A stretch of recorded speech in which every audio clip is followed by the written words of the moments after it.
This video discusses a sublease consent form.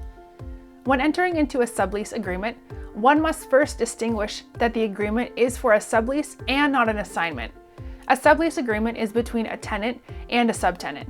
The agreement is usually for a portion of the premises, but can also be for the entire premises.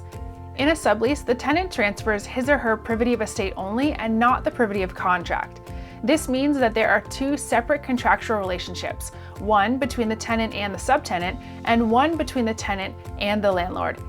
There is not a contractual relationship between the subtenant and the landlord.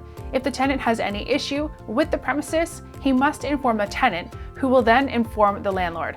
If a lease does not expressly restrict the tenant's right to sublease, it is generally assumed that the tenant may freely sublease the premises. If not clearly stated, the tenant should request consent to sublease to avoid any confusion. All landlord-tenant issues are governed by state and local laws. A tenant should consult with state and local laws about subleasing before entering into a sublease agreement.